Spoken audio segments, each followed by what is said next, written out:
but evil lurks in the hearts of men.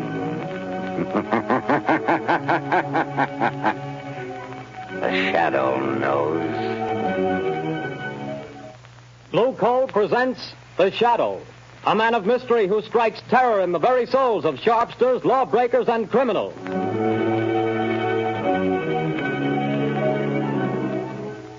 All signs point to a severe winter. Be prepared. If you want to be sure of even, dependable, healthful heat in any kind of weather, insist on Blue Coal, America's finest anthracite mined from the fields of northern Pennsylvania. The coal that is colored a harmless blue at the mines for your protection.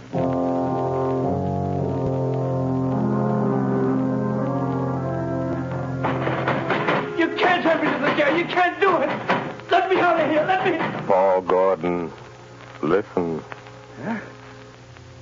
I can't see anybody. Who's that? I am the Shadow. Stop. We haven't much time. We must hurry, Gordon. You're in the death house, charged with murder. Yes, I'm innocent. I'm innocent. But nobody knows it. Take courage, Gordon. The Shadow knows.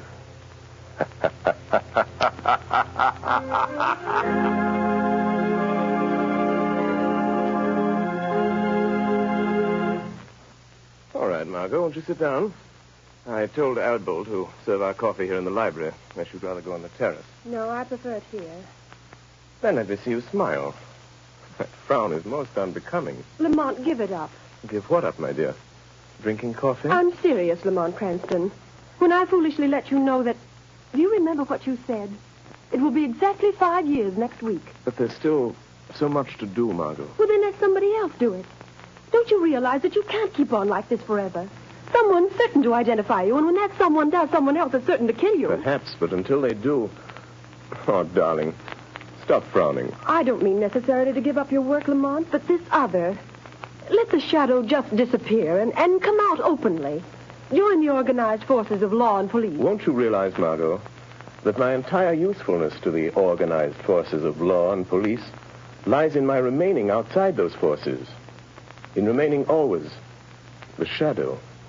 Would they approve my methods? Would they believe in my science? You would make them believe. You could make them approve. And in doing so, reveal my secrets, my knowledge. Reveal them and eventually let them fall into the hands of organized crime. No, Margot. No one must ever know. No one but you. Why do you think I've devoted countless hours to investigating electrical and chemical phenomena? Why do you think I went to India, to Egypt, to China? What do you think I studied in London, Paris, and Vienna? Except to learn the old mysteries that modern science has not yet rediscovered. The natural magic modern psychology is beginning to understand, and, well, magic that wouldn't seem so natural. I studied and learned for a purpose, my dear. All right, Lamont, I realize all that. But now the entire underworld has but one objective: to erase the Shadow. And to me, that means... Until they know what the Shadow is and who he is, what can they do? Stop and think how many criminals are either dead or in prison because of our activities. Why, even now, tonight, as we sit quietly here, somewhere, an innocent human being may be in desperate trouble. Somewhere, perhaps, there is a problem that can never be solved, except by the Shadow.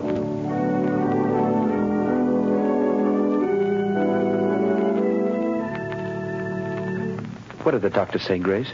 It was good news and bad, too, I'm afraid, dear. Well, whatever it was, dear, tell me. Well, he said the baby could be perfectly well again within a year. Oh, thank God for that. Poor kid. She's had a tough time. Well, what else? Well, this part isn't so good, Paul. She'll need treatments during all that time. Paul, treatments cost money. I know. Well, we'll have to manage somehow. You didn't do a very good job marrying me, dear. Darling. If I could only get a job. I've got my health and I've got brains. But no one seems to want them. Oh, they will, dear. They've got to. You're right about that. We're just about down to rock bottom. I've raised every cent I can on the house and car. There isn't anything left. You and I are still left, Paul. And we've got to take care of Sally. She's our daughter, Paul, and she's got to have her chance. She's going to have it. Somehow. Tomorrow I'll start out and take anything I can get.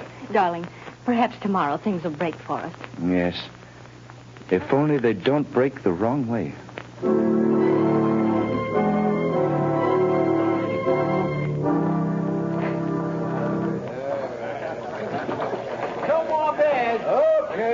Over here. Take these two How over, about some Bill. service? Excuse me, but are you the boss here? That's right. I'm looking for a job. Nothing doing, buddy. I'll do anything. Wait on table, wash dishes, anything at all. I don't need any more help. Well, how about delivering things? I've got a car. Nope, I don't deliver nothing. Sorry, don't need you. I see. All right. Thanks. Hey, you. What? You calling to me? Yeah, sit down. Have a beer. No, thanks. I don't drink. Anyhow, sit down. Meet a friend of mine named Lefty. My name's Red. Look at my hair and you'll know why. Well, I'm glad to meet you both. Gordon's my name. Paul Gordon. Well, do you want to talk to me about something? We might be able to help you out. Sounds like you're looking for a job. You bet I am. I need one. You know anybody that could use me? Maybe. We don't know you yet. So far as that goes, I don't know you either. See, Red, the guy's smart. Yeah, maybe too smart. Now, look here, Mr. Gordon. We need a car, and we need somebody to drive it for us. You understand? Well, I've got a car and I can drive. Is it a good car? Has it got speed? I'll guarantee you up to 80. That's not bad. It's not bad. Now, listen, kid. How about meeting us tomorrow morning at 9 o'clock? All right. Where? Well, let's see. We're going to, I got it. Right in front of the Uptown Bank. We got to go there first to cash a check. Well, how about $5 a day? That's so. But you remember, be there at 9 o'clock, or you don't get no job. Don't worry, I'll be there. I'll be there at 8 o'clock.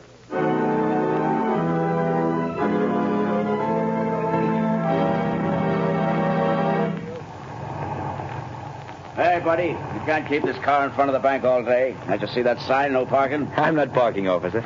I'm waiting for a couple of men. I'm working for them. Oh. Hey, what's that? It sounds like shots in the bank. Hey, stop there, you. You got him, Lefty. Here he is with the car. Come on, you start that bus for me. Step on it, fella. Hey, but you can't do that. Go on, I will shoot. Let him have it, Red. Hold him off. I'll hold him. Wish I'd never have shot that cop.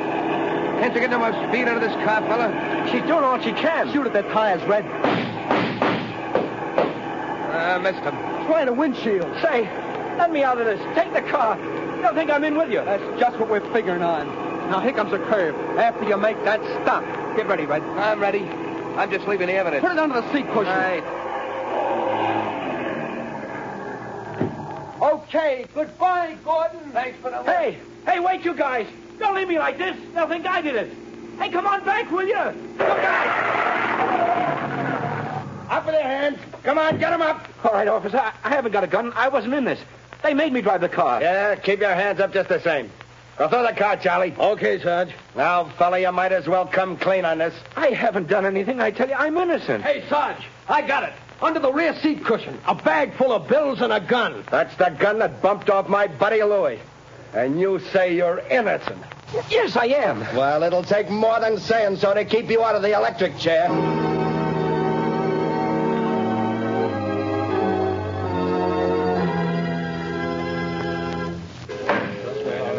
Order in the court. Order in the court. Paul Gordon, the jury have found you guilty of robbery under arms and statutory murder. You have been shown to have had both motive and opportunity. The prosecution has piled up a mass of incontrovertible evidence, and I myself have no doubt of your guilt. Therefore, in accordance with the law, I direct that you be taken from here to the place from whence you came, and that there you be put to death in the manner stated by the law. And may God have mercy on your soul. Hey, who was that? Where did that laugh come from? Who laughed? Bring that person before the court. Well, I don't know where he is, Your Honor. The laugh came from over there, in that corner. Yes. Yes, Your Honor, but there's no one in that corner. Only a shadow.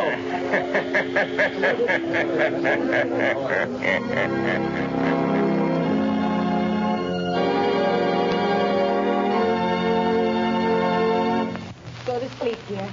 Mother'll be right here in the next room. Oh, God, please help me. Help me. I don't know what to do. Yes? Who is it? My name is Margot Lane.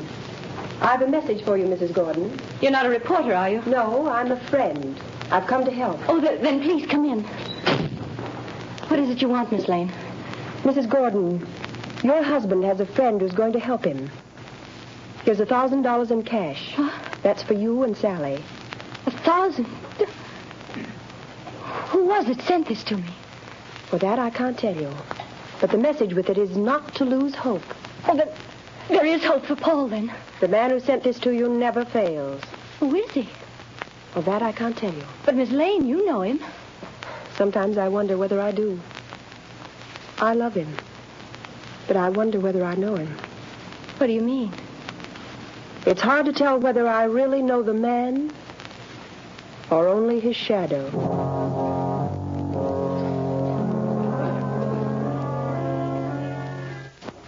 Well, Lefty, tonight the fall guy goes to the chair. That's what he gets for being a sucker. Yeah, there's not a clue that even points our way. Not even a print. We had gloves on all the time. You had yours off for a minute when you were sitting next to him. Yeah, but I didn't touch the wheel. Then we ain't left a clue. You think so? Who said that? You, Lefty? No, I thought it was you. It was I. You cannot see me. Who are you? And where are you? I am here in the room, in the shadow. You have pinned your crime on an innocent man. He shall not suffer, but you will. I don't know who you are, where you are, but you're bluffing anyway. You got no evidence. We didn't leave a clue. You did leave a clue. A clue that will send you to the chair. Where was it? Where was it? You're lying. Wouldn't you like to believe that? Keep thinking about it. Keep thinking about the clue that you forgot.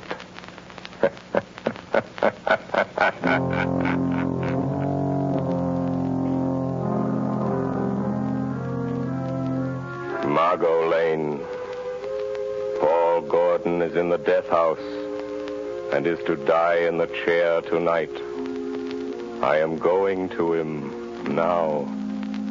We can still save him. Stand by for orders. In a few moments, we will return to the shadow. But before we do, let me stress this one fact. For home heating, anthracite is best. And America's finest anthracite is blue coal. Anthracite is the healthful fuel. It gives steady, uniform heat that helps prevent colds and cuts down doctor's bills. For with anthracite, there is no quick chilling of the house, such as you get with fuels of the on and off type, or with quick burning fuels that flare up and burn out. Bear in mind that heating plants in this part of the country were especially designed to burn anthracite. So before that cold snap catches you unaware, call your local blue coal dealer. You'll find his name listed in the Where to Buy It section of your classified directory under the words Blue Coal. Call him tomorrow and order a supply of America's finest anthracite.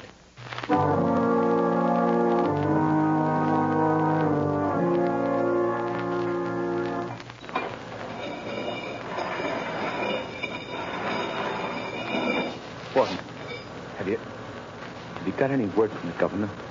I'm sorry, Gordon. The governor refuses to take any action. Then I've got to go. Tonight? At 11 o'clock. What time is it now?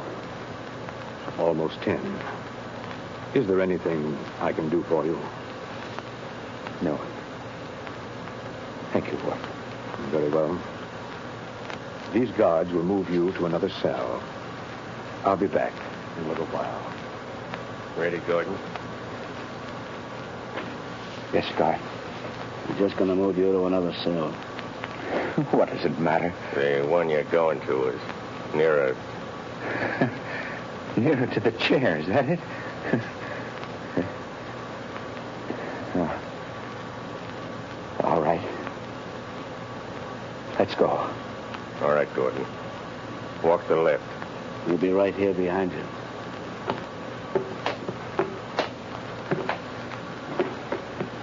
Unlock the door into the preparation chamber, Pete. Okay, just a second. All right. Go on through, Gordon. Watch him, Pete.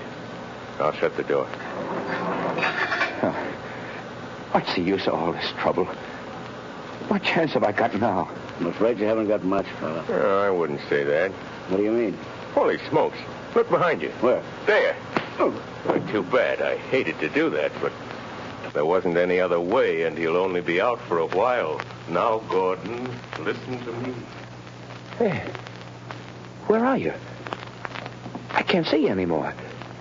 Where have you gone? Back into the shadow. Now, Gordon, we haven't much time. Listen to me. No crime is perfect. There's always somewhere a loose end.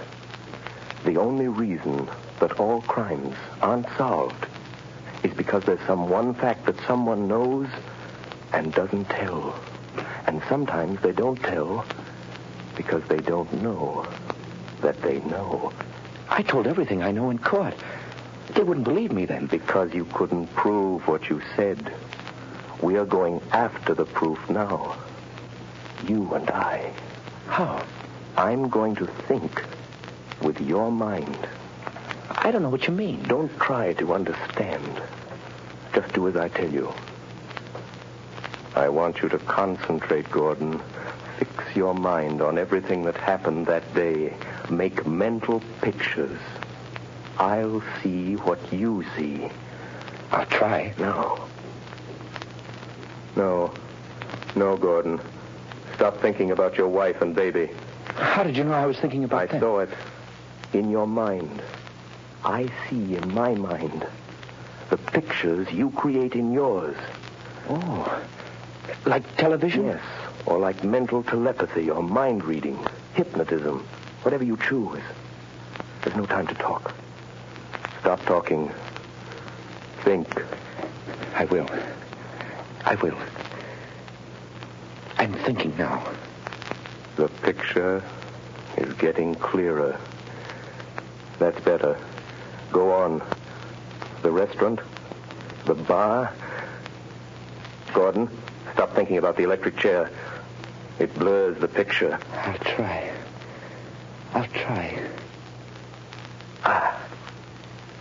That's better. The car in front of the bank. Yes, I see it. The policeman. The crowd. Yes. Wait a minute. The small man with red hair. He was the one you called Red. Yes. Yes, I see him. Crooked nose, short, glasses. I know that man. He's Red Sloan. It's hard to see. I know. Think for your life. Try hard. Yes, you started the car. The other, Lefty, was in front with you. Lefty. See him for me, Gordon. Ah, yes. A scar on his left cheek. Why didn't you mention that in court? I forgot. Never mind. Concentrate. Yes. Lefty couldn't keep you covered with a gun and look back at the same time. What did he do? He reached up and twisted the rear view mirror. Now we've got it. That's the loose end. That's where his thumbprint will be. Gordon, now I can save you. You've told the truth. You didn't know you knew. Come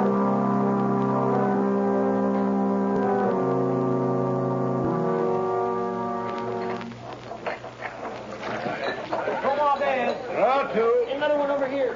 Red, you're a fool for coming in here again. This is the place we picked up that kid that's burning tonight. What you want to come in here for? This is as good a place as any, ain't it?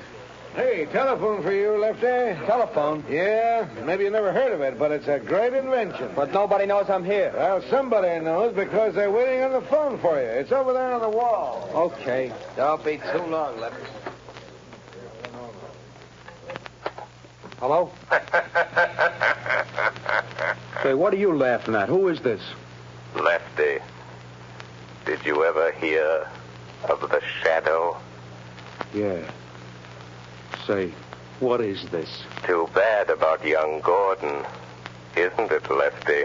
What do you know about that? The shadow knows. Who are you? What do you want? I want justice.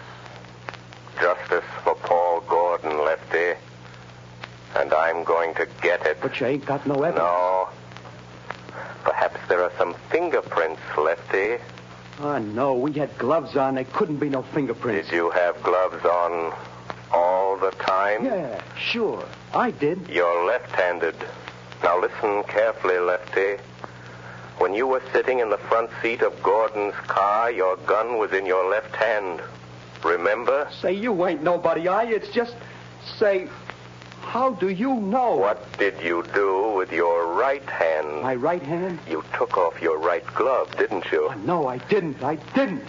No, gosh, I'm going nuts. And you couldn't see the car that was chasing you because the angle of the rear view mirror was adjusted for the driver and you weren't driving, so... Do you remember what you did? No, I didn't. I didn't take it off. Are you sure you didn't reach up with your bare right hand and turn that rear view mirror? Are you sure, Lefty? No, I didn't. I didn't. Maybe I did that. If the police find that fingerprint, you'll burn, Lefty. Just the way young Gordon's going to burn tonight. Goodbye, Lefty. Hey, wait a minute. He hung up. No. I won't burn. Hey, Red!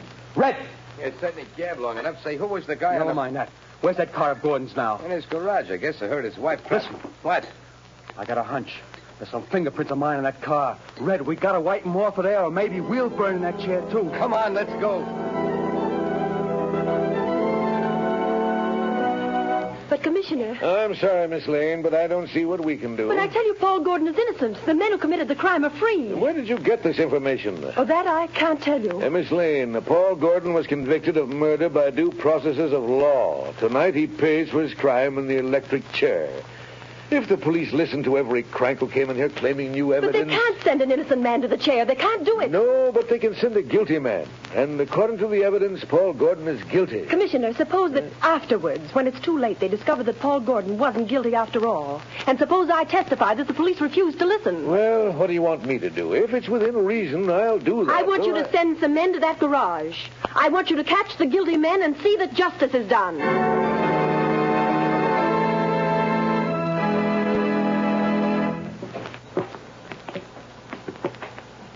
Gordon, I'm frightened.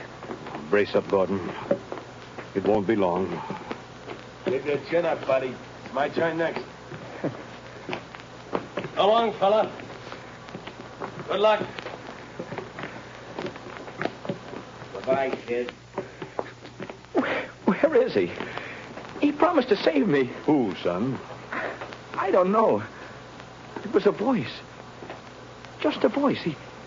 He said he'd stand by. Now, steady, old man. Don't lose your nerve, Gordon.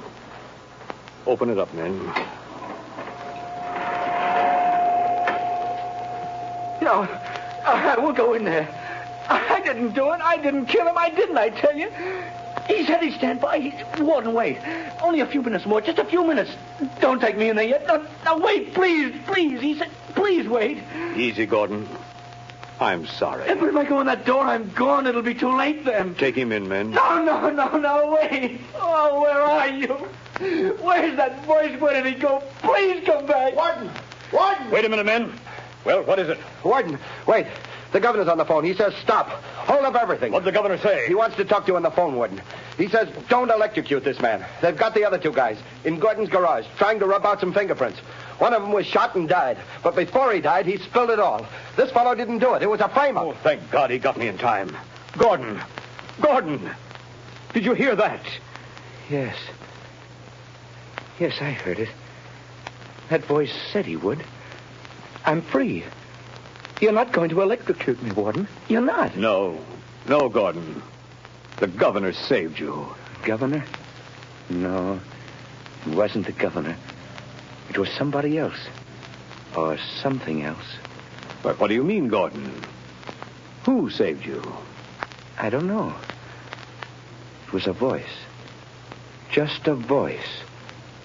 I never really saw him.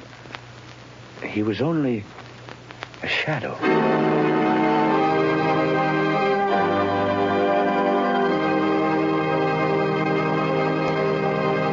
Before another adventure with the Shadow draws to a close, John Barclay, Blue Coal's heating expert, would like to say a few words. Mr. Barclay. Good evening, friends. If you're interested in having a more comfortable home this winter, be sure to call your local Blue Coal dealer. For he's more than a fuel dealer. He's an authority on modern home heating. You see, for more than 6 years, I've trained servicemen for these Blue Coal dealers.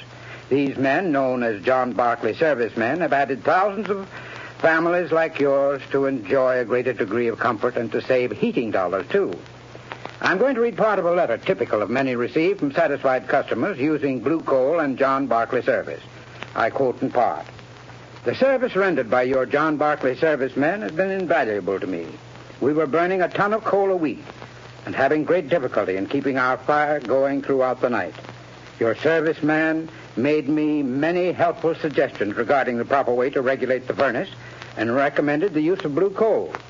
We not only reduced the amount of fuel consumed to 1/2, but actually got more heat. Think of that, friends. In this case, a family cut their fuel bill in half simply by following the advice of a John Barclay serviceman, whose services were given without charge. Now, you don't have to buy Blue Coal to benefit from John Barclay service. No matter what kind of fuel you're using or from whom you've been buying, if you have any heating problems, consult the Blue Coal dealer. He'll be very glad to place his John Barclay serviceman at your disposal to solve your problems. I thank you.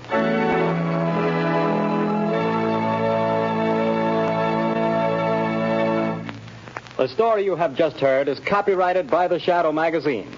Real names are never used in these Shadow stories.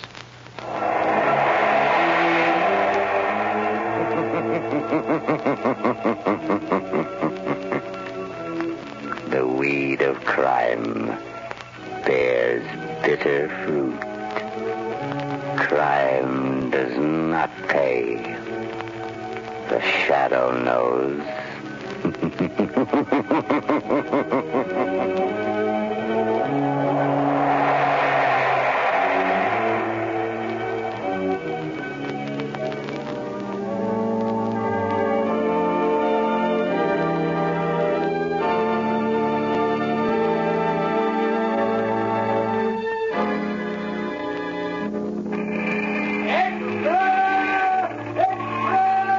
Next week at this same time, the Shadow and the Red Knight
Who knows what evil lurks in the hearts of men? The shadow knows.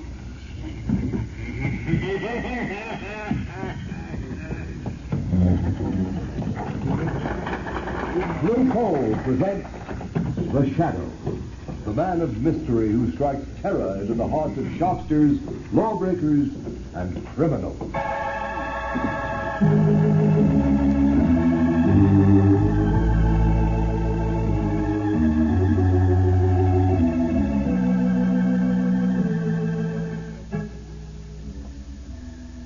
Friends, if you haven't yet tried Blue Coal, by all means order your first ton tomorrow.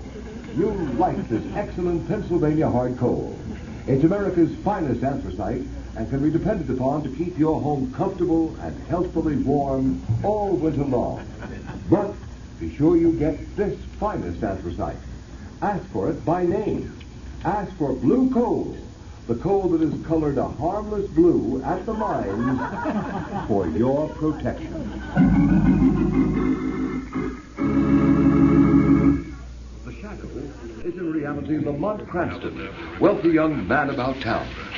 Years ago, in the Orient, Cranston learned a strange and mysterious secret.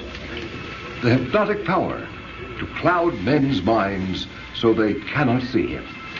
Cranston's friend and companion, the lovely Margot Lane, is the only person who knows to whom the voice of the invisible shadow belongs.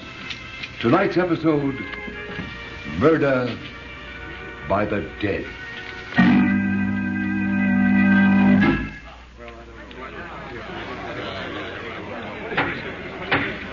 The court will come to order. The court will come to order. The prisoner will stand. Peter Swift, you've been found guilty of willful and deliberate murder after a fair and impartial trial. Have you anything to say before sentence is pronounced upon you? Yeah. I got something to say. Very well, be brief. Oh, I'll be brief, all right. You think you're going to kill me, but you ain't. I'll get you, yes, you up on the bench there, and I'll get that district attorney, too. And just for good luck, I'll get the foreman of that crooked jury that railroaded me. Do you understand? Perfectly. Your threats against the district attorney and the foreman of the jury will, I am sure, go as unnoticed as your threat against myself. Peter Swift, I hereby sentence you to be taken from here to the place from whence you came, and that there you be executed in the manner provided by the law. And may God have mercy on your soul. You will hang me, will you, you old fool? I'll get you, all three. And if I can't get you living, I'll get you dead. Take him away.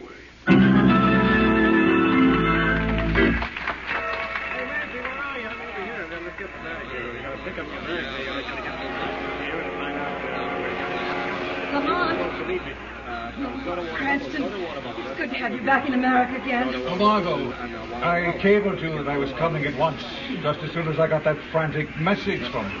What's it all about? Lamont, the district attorney Stowe was murdered last week. Yes, I know. I saw it in the papers. I cabled you because I was afraid. Afraid? You? What's the matter? Spooks? Well, I'm trying to believe it isn't. Oh, darling, you're talking nonsense. I only hope I am. Lamont, it was District Attorney Stowe who prosecuted that murder of Peter Swift 6 months ago. Yes, I remember. The chap who threatened to come back and get Stowe and Judge Clive and the foreman of the jury. You haven't forgotten who the foreman of the jury was, have you? Oh, by George. It was your father, wasn't it, Margot? Your father is the third on the list to die. Yes, now do you Oh, understand? but my dearest girl, you surely don't intend to suggest that... But I mean, Peter Swift was hanged. All I know is that 3 men were threatened, and one of them is dead. A coincidence, of course. Well, perhaps. But I know you'll think I'm a fool, Lamont, but and I don't know how, but perhaps Peter Swift has come back. Peter Swift was executed. Hanging is usually effective. But there is something in what you say. I wonder now. So we're asked to believe that Peter Swift has come back from the land of shades to kill 3 men. 3 were threatened. 1 is dead, murdered. The killer must be, then, a ghost, a shade. Well, my dear, I suppose there's only one thing that can be opposed to a shade.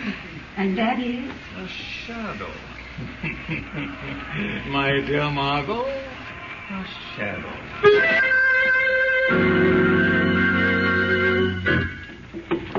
Will there be anything else, Judge Clive? No, that's all, Taylor. You might as well go to bed. I've got some work to do here in the library. May keep me up for quite a while. Yes, sir. Good night, sir. Poor Stowe. I wish I could forget him. What's that? What's that? Who opened that window? You! Oh, yes. You see me, Judge? Peter Swift? But this is impossible. Oh, the dead has come back to keep my promise. You're mad. Or I am. Ghosts ain't never mad, Your Honor. Ghosts? But that can't be. Don't say it, Bill. Oh, you would you?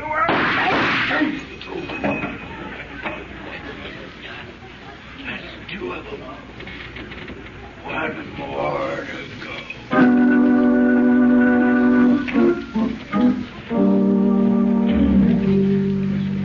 Cardona, you got that Clive housekeeper outside? Yes, Commissioner. Well, shoot her in. I'll get to the bottom of Judge Clive's murder if it's the last thing I ever do.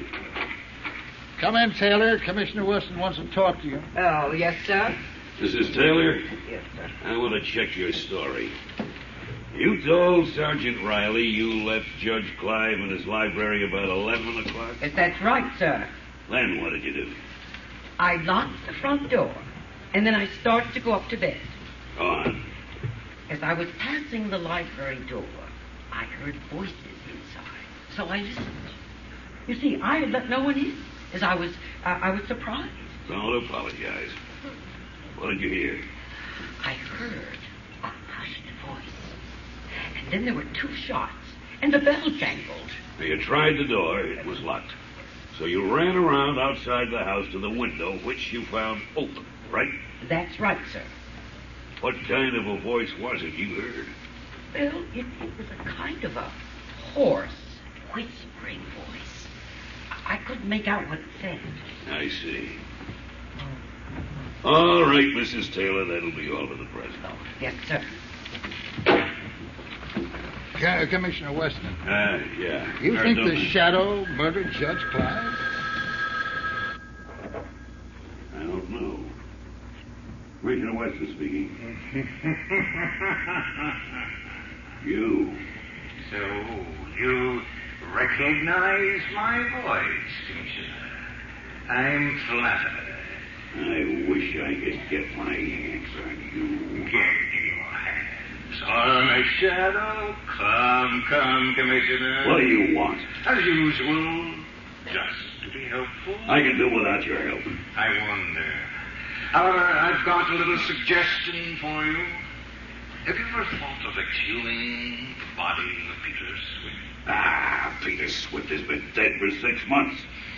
What do you want me to do? Get you a lock of his hair? Trace this conker. Don't bother. I'm walking from a booth at Union Station, and I'll be gone before you can get anyone here. No, Commissioner, I don't want a lock of Peter Swift's hair. Even if I did, I suspect you couldn't get it for me. I imagine he's still wearing it. Yeah, maybe. In his car. I wonder. District Attorney Stowe and Judge Clive have been murdered. There's only Mr. Lane left. I don't believe in ghosts. No, but you believe in his shadow, don't you? Hello. Hello. He's hung up. What was that all about? Cardona, get an order for the exhumation of Peter Swift's body.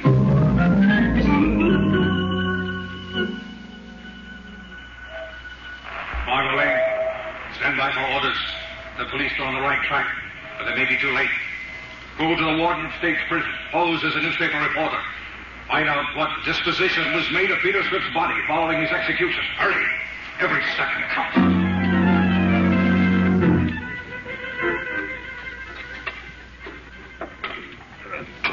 Sure planted him deep, didn't they, Commissioner? I don't want any cracks on it, Cardinal. Haven't they gotten down to that coffin yet?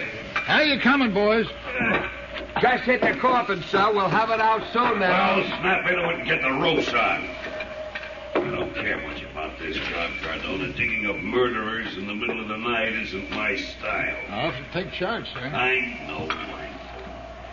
But this is more or less of a personal matter between myself and that fiend who calls himself the Shadow. Get on those ropes. All right, boys. Pull those ropes. All right, hold that rope short. We don't want it slipping back on us. Now pull. Here she comes, sir. All right. Get busy with those screwdrivers and get the lid off. It's just nailed on, Commissioner. Then pry it off. That does it. She's open, Commissioner. Well, let me look. Now we'll know. What's this? Looks to me like bricks. The coffin's filled with bricks. But where's the body? Where's Peter Swift? Ask the Shadow. Shadow, no.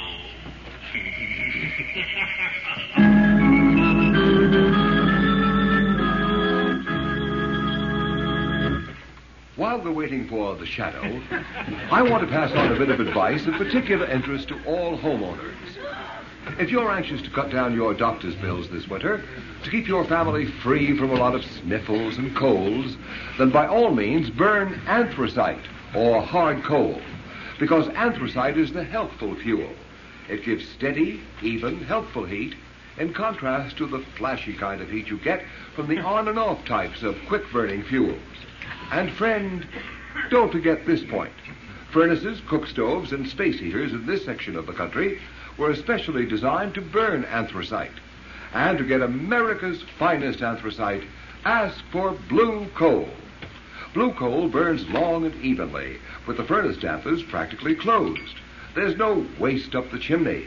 It gives economical as well as healthful heat. Blue coal is mined by the Glen Alden Coal Company, the world's largest producers of Pennsylvania anthracite. It is laboratory tested at the mines for purity and for uniformity of size. If you have never tried blue coal, place a trial order tomorrow. You'll find the name of your nearest blue coal dealer listed in the Where to Buy It section of your classified telephone directory under the name Blue Coal.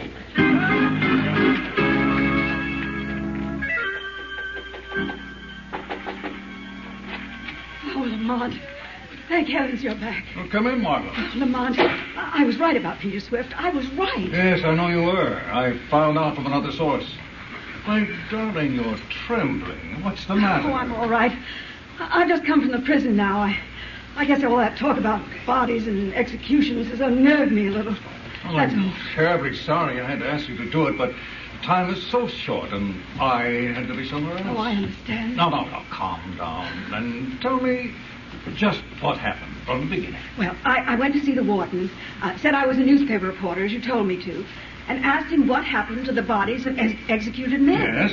Well, he told me if the relatives don't claim the body, it's turned over to the state medical college. So I asked him about Peter Swift. Go on. The warden said that according to the record, Peter Swift's family called for his remains. However, he said as long as I was interested, he'd send for the guard at the south gate. He'd know all about it. Pretty soon, the guard came up from the warden's office. Come in. You wanted to see me, Warden? Come in, Sloan. This is Miss Lane. She's a newspaper reporter. Oh, pleased to meet you, miss. She wants to ask you about the removal of bodies. Okay, I can tell you about every stiff that's left here in the past 15 years. Well, you see, I just wanted to ask... Well, the first one I ever saw was Grimes. He was strung up for murdering his mother with an axe. Well, ma'am, when they come for him, they... Just a minute, Sloan. There's one in particular Miss Lane is interested in. Swift. Oh, Peter Swift, huh? That's right. Remember him? Oh, certainly. His family was supposed to come for him, but they didn't come after all. No? No. A croaker named Craig came for the body in an old truck. A croaker? He means a doctor, Miss Lane. Oh. That's the rather unflattering prison term for a medico. Oh. Yeah. I reckon this croaker Craig had bought the body. Anyways, he took it away quick. He was in a great hurry, too. The stiff wasn't even cold yet. Do you know where this Dr. Cragg came from? Sure, from the city. I got his address on the register down at the gate. You want it? Oh, yes, please. Thank you very much, Sloan. A doctor named Cragg, Margot? Do you have his address? Yes, here it is. Oh, thank you. Now, listen, Margot, I've got to go out now. Lamont, I'm going with you. No, you're not. You're going home to be sure that your father doesn't leave the house until this thing is cleared up. I don't think it'll be for long, but I don't want to take chances on his safety. But where are you going? Shadow is going to pay a visit to a certain Dr. Cragg.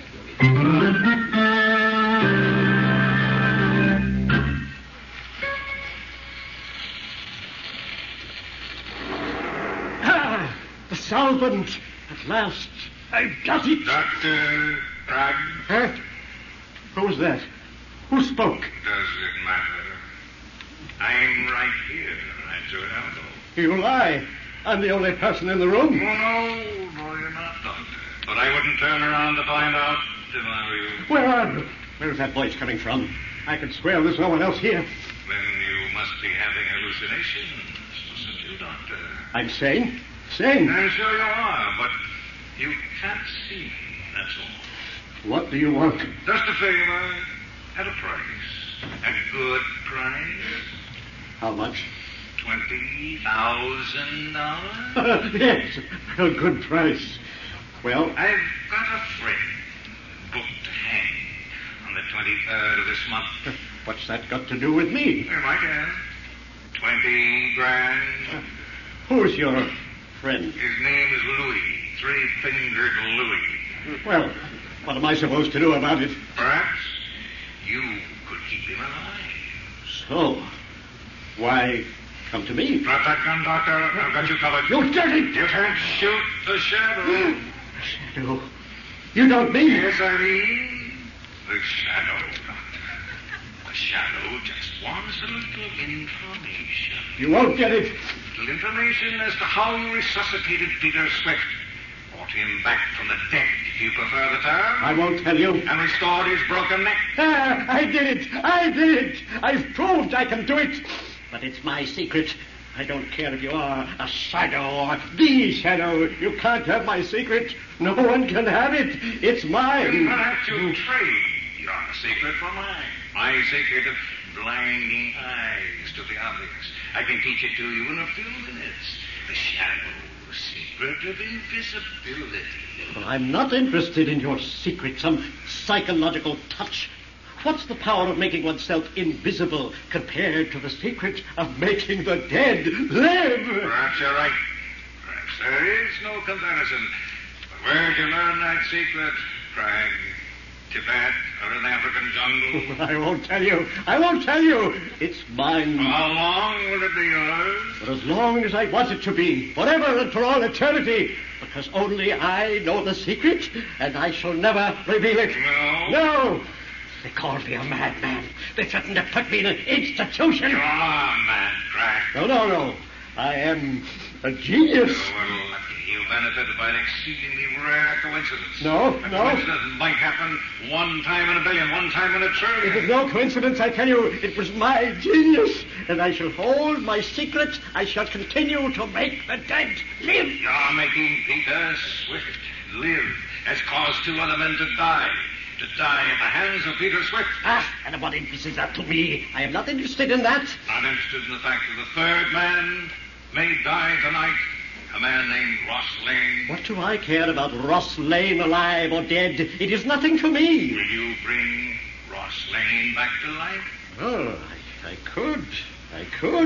I can bring anyone back from the dead. I tell you, I have found the secret of life over death. I can prove it again and again. I can prove it on myself. I can die and bring myself back to life. You are mad, Drag. Oh, am I? Am I mad? Drag. Yeah, I'm only putting my gun on the table. Very well, then. I'm not afraid of you, even though I can't see you. You see? Yes, Drag. And I will prove to you what I just said. I am not mad. I am a genius. I have found the secret. Stop that. What was that? Why did you put that fountain pen in your mouth? Oh, so that's it. Potassium cyanide in that pen, huh? And you think you'll bring yourself back to life, huh? Oh, Craig, you were a fool. You were a madman. So now, just a shadow against the ghost. Ghost of Peter Swift. But never the ghost of Dr. Craig.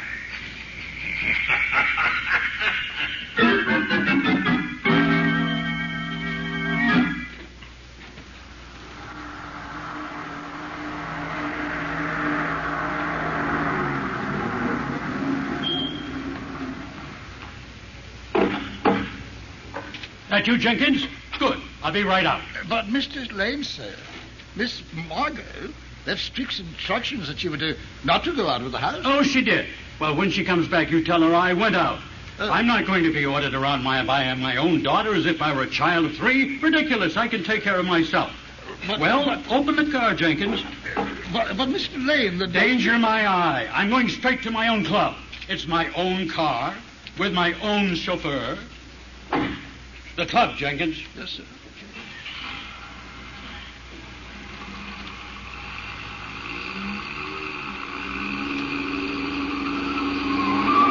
Jenkins, be careful. You turn that corner on 2 wheels. Remember, I have a weak heart. Drive carefully. Jenkins, did you hear me? Jenkins, what's the matter with you? Stop the car this instant. Jenkins, why, you're not Jenkins. For me.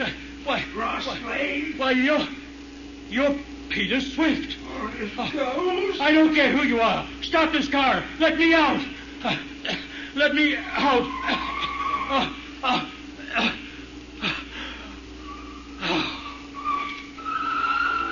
Fool. Went and croaked by himself. Scared to death. Well, save me the trouble. I wouldn't be too sure of that, Peter Swift. What's that? Ross Lane is unharmed. He's only thinking. He has a weak heart. Who's that? Where are you? Don't tell me you didn't know you had a shadow as a passenger, too, Peter. The shadow? Yes, the shadow. What are you going to do? I think you'd better stop the car, Peter, and then I'll see that the proper authorities get you again. And this time there will be no Dr. Kraft. Yeah. Well, this time they don't get me. No? Shadow or no shadow, I'm driving this car, and you don't dare touch me if you do. And when they get you, Peter, they'll take you up on that little platform and blindfold you. And then they'll put a noose around your neck. It'll be hard for them to find you. Your driving is positively reckless, Peter. I think the emergency brake is indicated.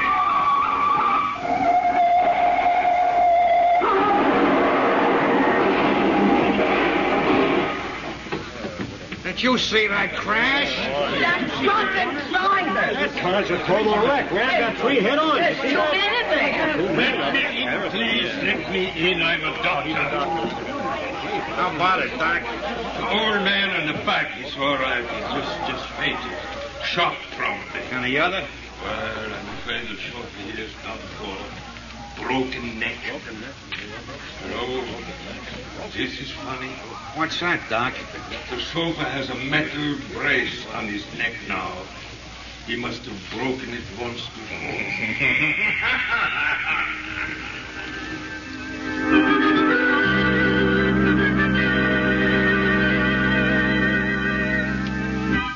Well, there he is. Peter Swift.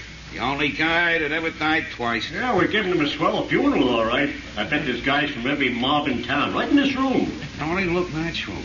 Waste of natural. Hey, cast your lamps on the reed. Yeah. Peter liked flowers. They used to let him mow the grass and sing. Who sent this little bunch of funny blue flowers? Huh? Oh, them is forget-me-nots. Well, ain't there no card? I guess there is at that. My gosh. Look here. What does it say? The shadow.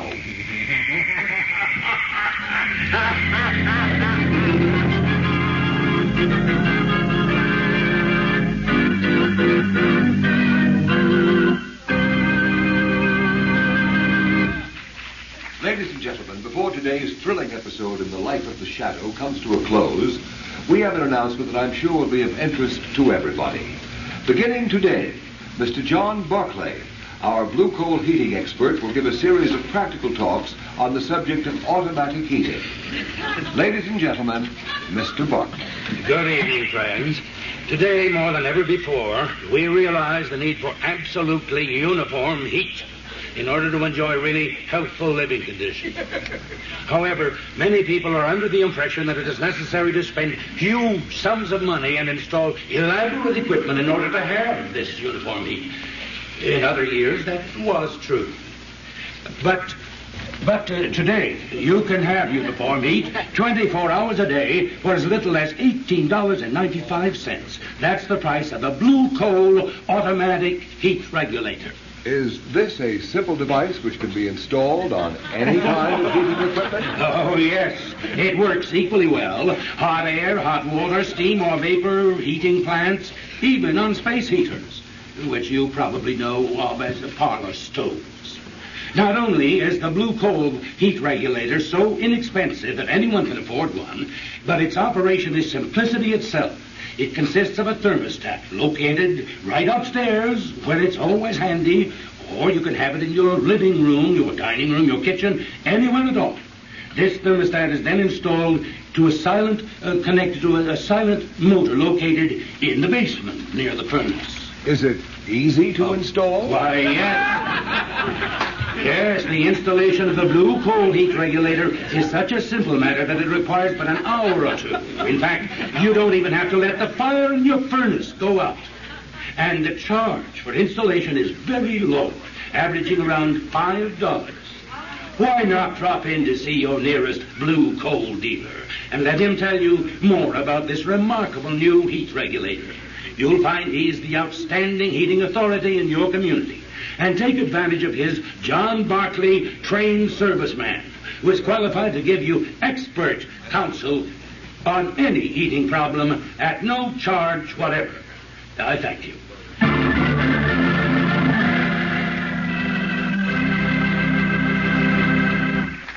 The story you have just heard is copyrighted by the Shadow magazine. Any similarity to persons living or dead is purely coincidental. Weed of crime bears bitter fruit. Crime does not pay. The shadow knows.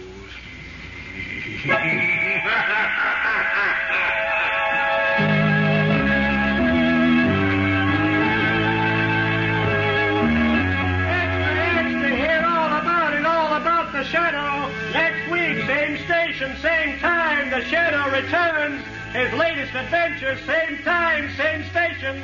Extra, extra, don't miss it, extra.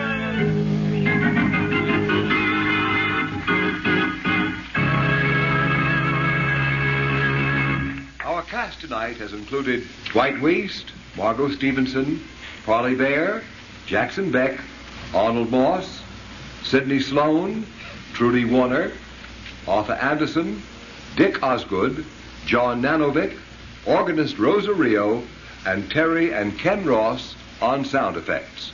Is there another name I should mention? And of course, Carl Weber as John Barclay. This is your announcer, Ken Roberts, who joins with the cast in extending our appreciation to the creator of the shadow, Mr. Walter Gibson.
What evil lurks in the hearts of men?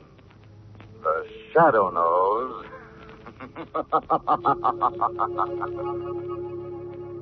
Blue Coal presents The Shadow, the man of mystery who strikes terror in the very hearts of sharpsters, lawbreakers, and criminals. Today, the Temple Bells of Neban.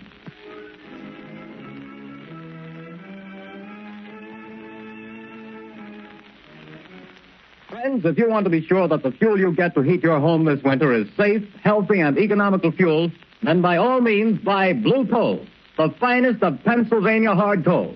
Remember, this superior quality anthracite has been colored a harmless blue at the mines so that you can recognize it at a glance. So take the guesswork out of your fuel buying. Get America's finest anthracite. Ask for Blue Coal by name. Order a supply tomorrow.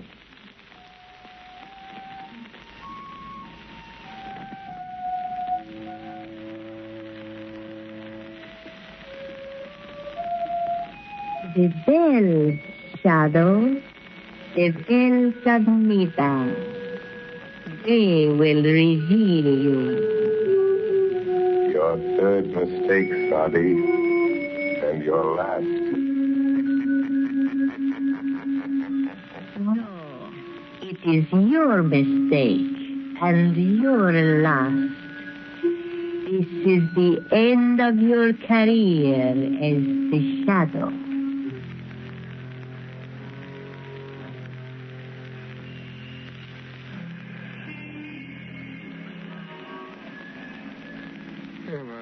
This a large evening, a couple of hours at the Club Caliph. Does that intrigue you? Lovely, but not too late. I have an appointment at 10 in the morning at the Women's Club. They're trying to get some action on this terrible narcotic situation. Yes, I read about that. The stuff's being peddled all over town. They found school children using it, society women. Why, it's already caused a half-dozen suicides. Yes, I know. It's terrible stuff. Oh, it needs the shadow to get at the bottom of it. Yes, I know, dear, but for tonight I do enjoy just being myself. Lamont Cranston, dilettante. Let's be the shadow only in real emergencies. Hmm? You know, they tell me there's a lovely Indian dancer at this new club, Caleb. Indian dancer? Mm-hmm. You know, there's the place just there. Up, Caleb, driver. Yes, sir. Lamont, you are going to do something about it. You've started already. Perhaps. Well, here we are. All right, driver. Say what? Thank you, sir. Oh, that looked like young Jerry Gleason just going in. Yes? I was that young man's father. I'd spank him and keep him home occasionally. Spoiled son of a wealthy sire. Yeah, let me have your coat. I'll check it with mine. Good evening, Jerry. Oh, hello, Miss Lane. Your father and sister well? I haven't seen them lately. Yes. I'm sorry, but I can't wait right now. I've got to see someone, and it's important. I'm sorry. But, Jerry... Hello. What ails young Gleason? I don't know. He seems awfully upset about something. He doesn't look well either. Pale and shaky. You're right, he doesn't. Something curious about that boy. Well, let's go in. May I show you to the tables? Take this table by the dance floor, thank you. Oh, there's someone getting up to speak. We seem to be just in time for the main attraction. Well, unfair.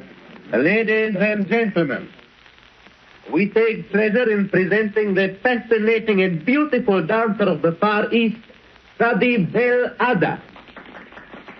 For our first number tonight, she will give you the dance of the cobra. Sadi Bel Ada.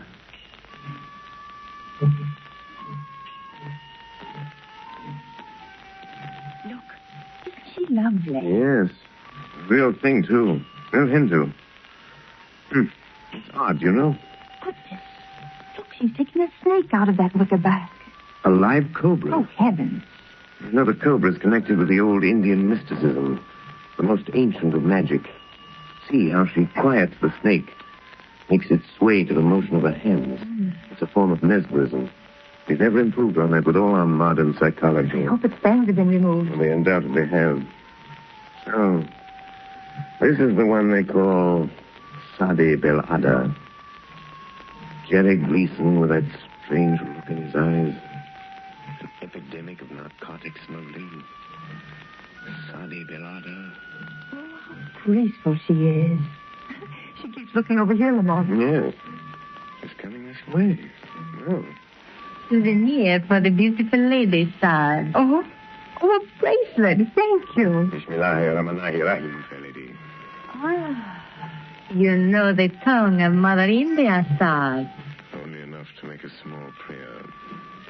Only enough for that. Sadi Bel Ada. It is good sometimes to know a small prayer. Just in case of an emergency? Yes.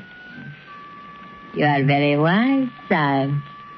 In case you should meet someone who could destroy you, sir. I see. Cela. Just what did she mean by that? I don't know exactly. Funny sort of thing. She seems to know something about me. I'm trying to recall where I've seen that face.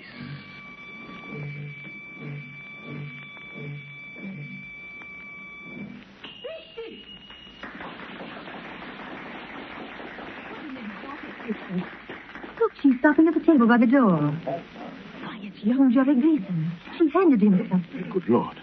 He's going up with her. What's the matter? It just struck me, Margot. That boy's face. The color, the skin. You mean drunk? Yes. The poppy of India. Oh, but not Jerry Gleason. Oh, that'd be too awful. And our old friend Claire Gleason, his aunt, who's tried so hard to steer him straight since his mother died, it would just about kill her. Come, Margot. We must do something. We're going to. I did come here tonight with a vague idea that this Indian dancer might have some connection with the thing.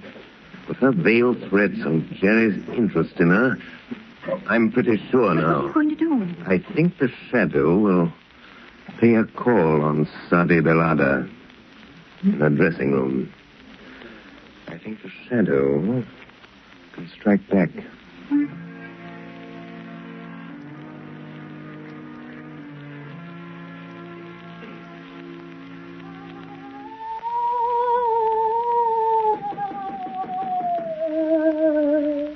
Come in. Sadie, can anyone overhear us here in your dressing room? Oh, no. What do you want, Alexis? A message from the captain. What then? Tomorrow is the day. The police are getting closer. We sail tomorrow night. At 8. I am not afraid of the police. But there is somebody else I am not sure about. You took care of Jerry Gleason? I gave him his medicine and sent him home. But you bring him tomorrow night? Do not fear, Alexis. Jerry will be with me when we sail. I have a way to let him know. Good. But the air blows from that window. Close it, Alexis. Too bad we have to terminate. The grand success of Sadi Belada and the Club Caliph. Yes. But as the Americans say, business is business, yes? And we still have a small business with the rich papa of Jerry Gleason. No doubt the richest part of our business, sweet Sadi. The rich man will pay well. Who laughs? Where are you? Speak. I am here. In the shadow. But I'm afraid you can't see me. Speak. Say who you are. Have you never heard of the shadow? Oh, the shadow? So it is you. Have I not somewhere in the past seen your face and known your name? I think so. Did you enjoy yourself tonight? I warn you, Sadi Belada. Leave the Gleason boy alone. The boy to whom you give the evil drug. I have no fear of you, Shadow Side. I hold a greater power. I hold the power of the temple bells of Neban. You command the temple bells of Neban, do you? Yes. Either you lie, or you desecrate a great gift. Put your strength against mine, Whitey Fondy, and you will see how I desecrate that gift. I can cast your little spells aside and make them nothing. I can kill you. Kill me?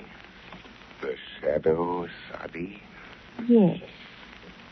If you dare to come to me again, will you come? Who could refuse such an invitation? Especially when made by so charming a lady as yourself. Yes, I will come.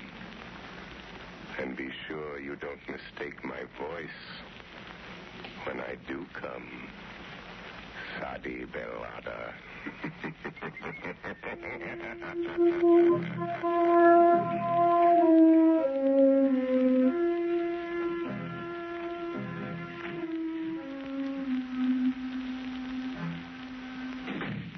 Well, what is it, Sergeant? Excuse me, Commissioner. Old man Gleason is outside and insists he's got to see you. Gleason? You mean Andrew Gleason? Sure, the big Wall Street banker, friend of the mayor. Shall I let him come in? All this name deficiency word doesn't do any good. I want to see you, Commissioner. All right, Mr. Gleason. What the devil is this town coming to? Well, if you'll tell me what you're getting at... My boy is what I'm getting at. He's lying home there with the worst case of delirium tremens I ever saw. Spent the night sopping up liquor in these rotten honky-tonks. Mr. Gleason, if you think the police department's going around playing wet nurse to all the spoiled kids in this town... Is this what you came to see me about, Mr. Gleason? It certainly is. Well, I happen to have more important things on my mind right now. Then you better get this on your mind. Because if you don't, I'll see to it that there's somebody here who does. And I can do it. Good day to you. Well, seems like this was a busy day, sir. What with drunken college boys and millionaires. This is another of those, Commissioner Weston speaking. Why, you... Don't lose your patience, Commissioner. The Shadow has information that may help you. Young Jerry Gleason is becoming a drug addict. What? Yes. A victim of this flood of drugs being peddled on our streets. It might cost you your job. Are you interested, Commissioner?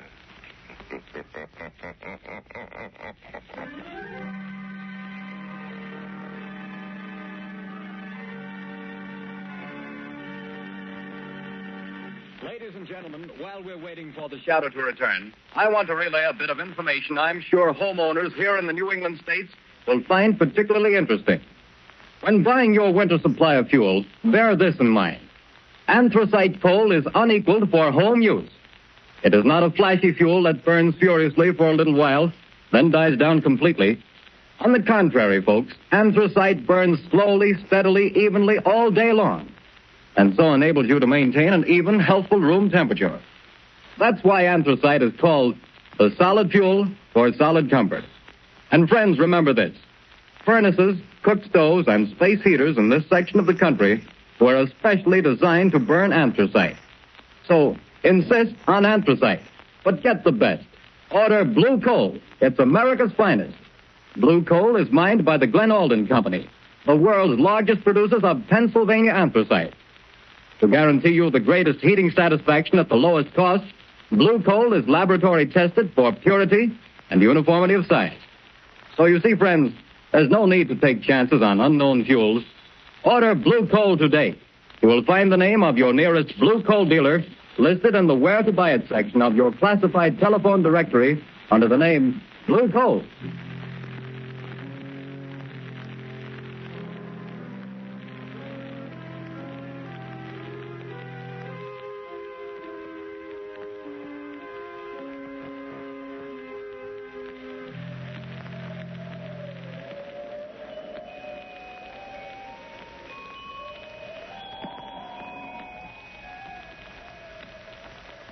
You hear, Margot?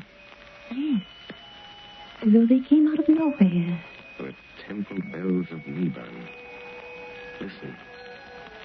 3 soft notes will strike, and then the spell will be broken.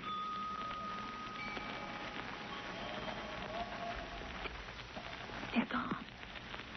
But how, Lamont? Here we sit in your apartment listening to weird temple bells. Where did they come from? How did you do it? Not too difficult, Margot, dear. Others have learned its secret. Its secret based on the phenomenon of telepathy combined with the old science of the yoga. The same magic which gives voice to a shadow. It's a very awe-inspiring demonstration.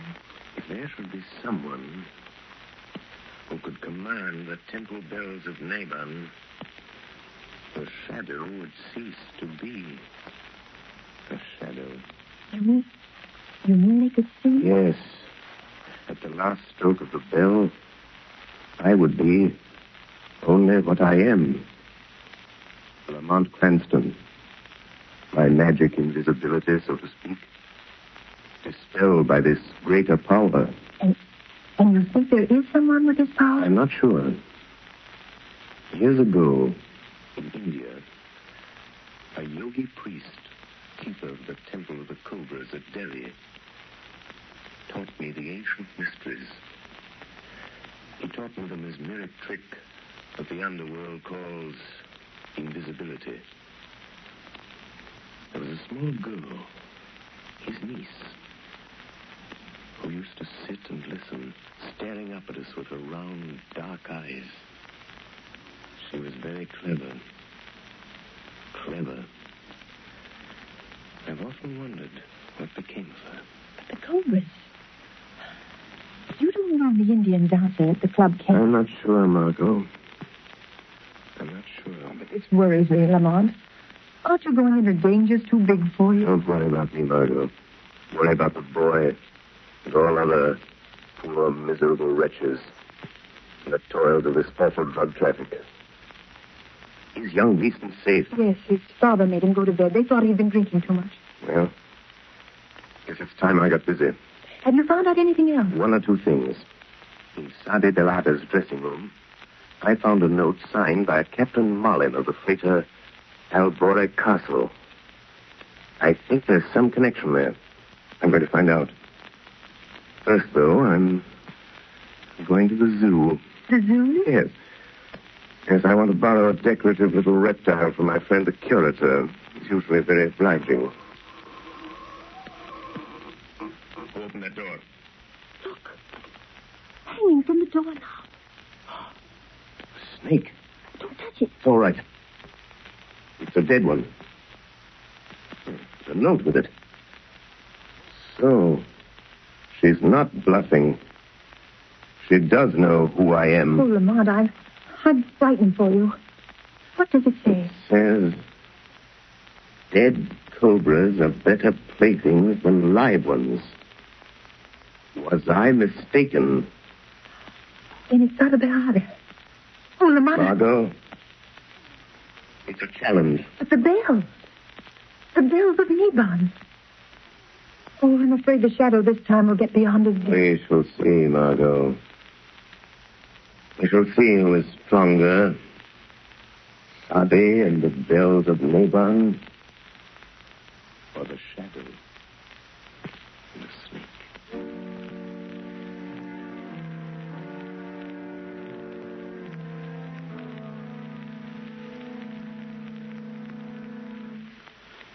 I'll show them.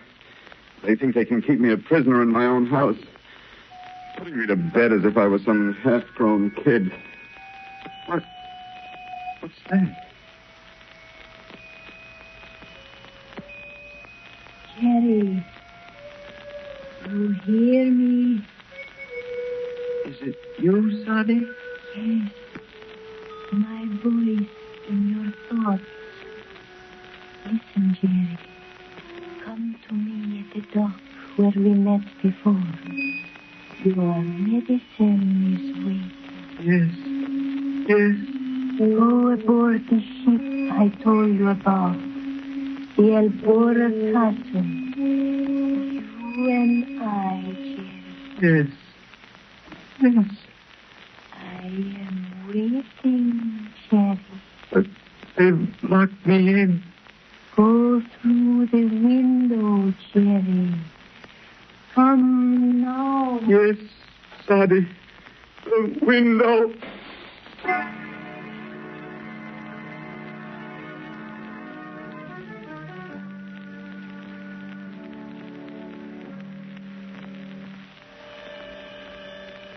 Margot Lane, stand by for orders. Jerry Gleason has escaped from his house. But I have followed him to the waterfront, and I know where he's going. Get word to Commissioner Weston. Time is short. I accept Sade's challenge. Send harbor police to the freighter Albore Castle, which lies in the harbor just off Bay Ridge shore, ready to sail. Hurry, Margot.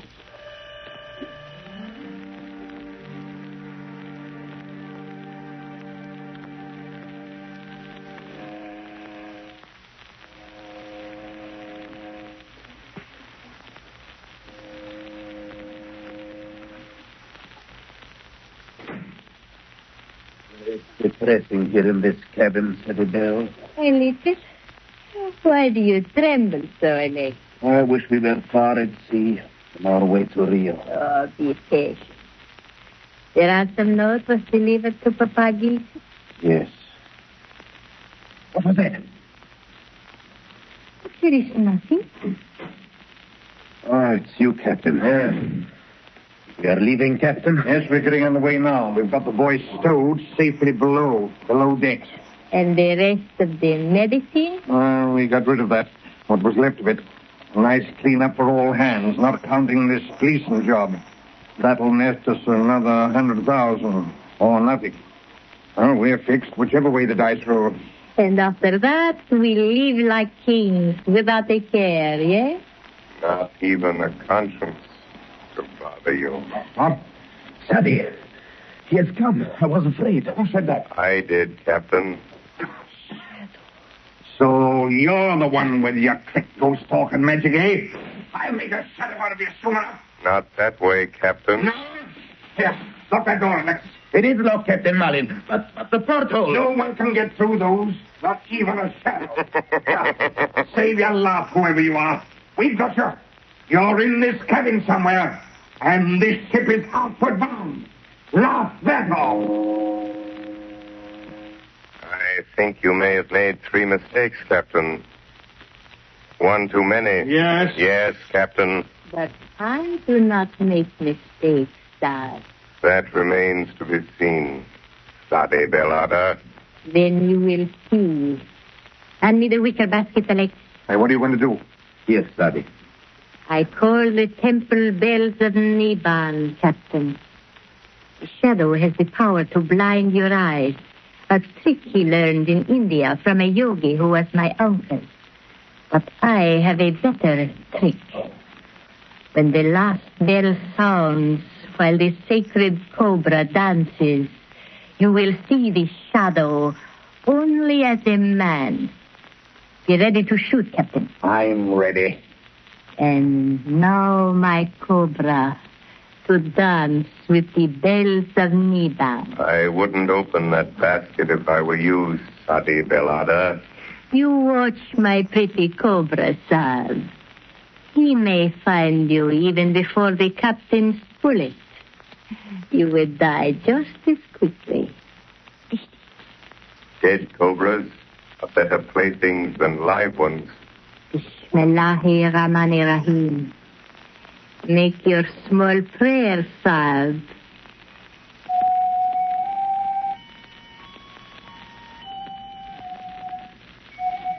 And now, my pretty one, begin to dance. Be careful, Sadibel. The cobra moves toward you. My own pretty cobra. He knows me. You hear the bells, Shadow? The temple bells of Neban? I hear them. When the last bell strikes, we shall see our prisoner. And I'm waiting for that minute. But, Sadi, the cobra. Look out, he's going to strike. Alexis, something. Go. Quick. The last row for Alexis. Come here.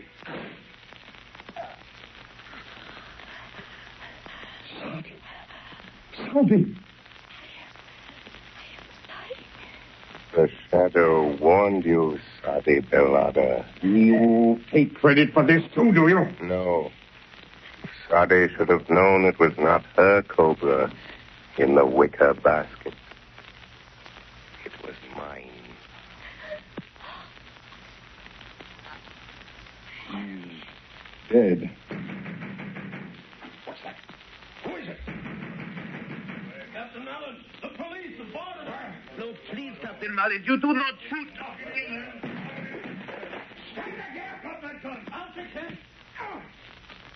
Put the bracelets on both of them, Sergeant. Right. Dope smugglers, kidnappers, and from the looks, murderers. This time the police were too smart for you. Oh, decidedly. Huh? Who's that? Thanks for coming, Commissioner. You were very helpful.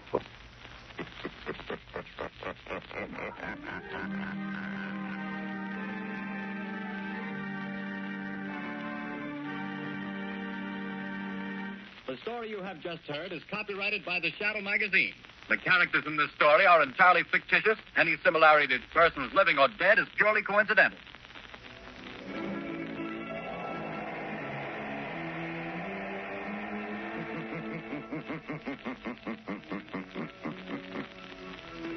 The weed of crime bears bitter fruit. Crime does not pay. The shadow knows.